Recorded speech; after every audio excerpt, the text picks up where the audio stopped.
Mas vamos lá, Matheus, vamos passar pelo noticiário aqui. E essa escolha entre arrecadar um pouquinho mais ou gerar, arrecadar um pouquinho mais e gerar inflação, né? Não é uma escolha entre arrecadação e inflação, até coloquei errado aí. É uma escolha entre... Como é que a gente... não, é entre... Tá certo. Entre arrecadação e inflação, né? Ou você vai arrecadar mais e aí segurar a inflação, ou você vai arrecadar menos e deixar a inflação solta e ficar sem inflação, né? Quando você vai arrecadar mais, você vai gerar um pouco de inflação, porque você vai aumentar os combustíveis, tá? Vamos passar a matéria primeiro aqui. O Haddad confirmando aí o pedido para não estender a desoneração aí sobre os combustíveis, tá? Isso durante o dia de ontem foi o seguinte: o Haddad no começo do dia dizia que tinha um acordo com o Guedes e que era para prorrogar por pelo menos um mês a desoneração do PIS/COFINS sobre os combustíveis. Lembra, isso foi criticado durante a eleição como algo eleitoreiro, baixaram o preço dos combustíveis na marra, na canetada, né? Que é um decreto presidencial, afinal de contas. E isso ia ser prorrogado agora e seria um acordo do Haddad com o Paulo Guedes. E aí, no meio do dia, parece que o Lula desautorizou o Haddad e o Haddad voltou atrás e pediu para que a desoneração não fosse estendida para o próximo ano, tá bom? O que aconteceu aqui foi o seguinte, ó, e aí o Haddad fala um negócio que eu acho que é importante, ó. O futuro ministro da Fazenda disse que não quer tomar nenhum tipo de decisão assodada, lembrando que, inclusive, a equipe de transição já até terminou o relatório e tudo mais, né? E, pelo jeito, ninguém notou que tinha essa isenção de combustíveis a vencer dia 31 de dezembro, né? Já até tinha falado sobre isso uns 2 ou 3 dias atrás, num post que a gente colocou aqui no site. E o Haddad pediu para que o governo atual se abstenha de tomar qualquer medida na última semana que venha impactar o futuro governo, sobretudo em temas que podem ser decididos, e aí é uma parte importante disso aqui, viu, dessa fala dele. Temas que podem ser decididos daqui 10, 15 dias, um mês, sem atropelo. Então, na verdade, a decisão está tomada, mas também não está, né? Aquelas coisas que eu tenho falado do Haddad aqui. O Haddad consegue falar várias palavras sem dizer muita coisa, e aqui ele fez de novo, né? Então, você não consegue saber se realmente não vai prorrogar ou se vai prorrogar. O que a gente consegue saber já é que o governo Bolsonaro não vai editar uma medida prorrogando.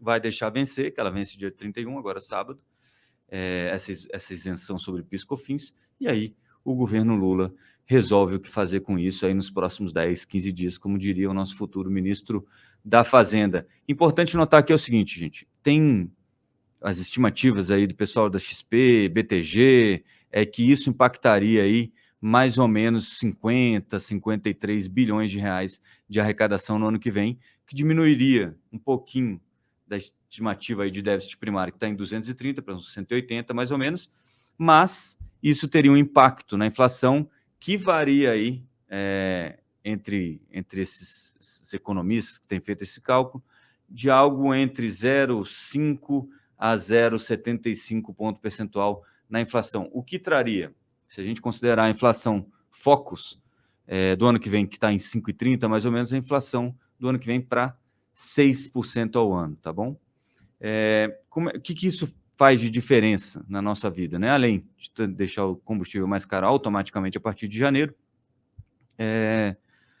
isso pode mudar aí a percepção da curva de juros e do quanto tempo a gente vai ter que ficar parado aí nos 13,75 para segurar a inflação, certo? Como é como é uma volta de tributo, e o Banco Central já tinha falado que não estava considerando, o plano, o modelo do Banco Central já estava considerando que isso acabava dia 31 e ponto final.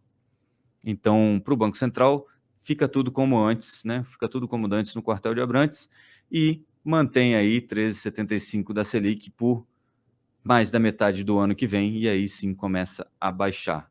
E aí, por que é importante essa pergunta que me fizeram aqui sobre o André Lara Rezende? Que o André Lara Rezende, já comentei isso, mas para quem não ouviu isso aqui ainda, o André Lara Rezende é um dos caras que defendem uma tese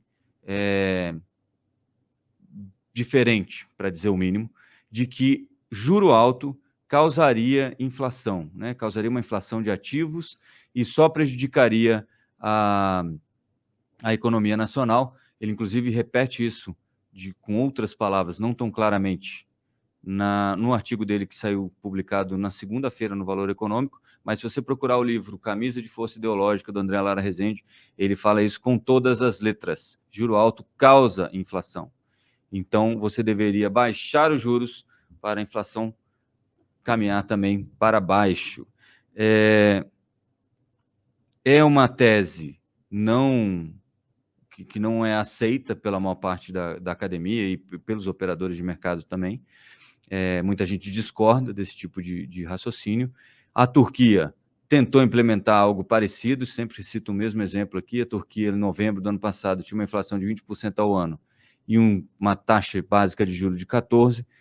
Depois de muitas mudanças lá na presidência do Banco Central turco, o Erdogan conseguiu colocar um camarada lá, que é o genro dele, que baixasse o juro na marra, apesar da inflação. Então, em novembro, você tinha uma inflação de 20% e um juro de 14%. Hoje, você tem um juro de 10% ao ano e uma inflação quase de 100% ao ano na Turquia. Não deu certo lá, tá bom?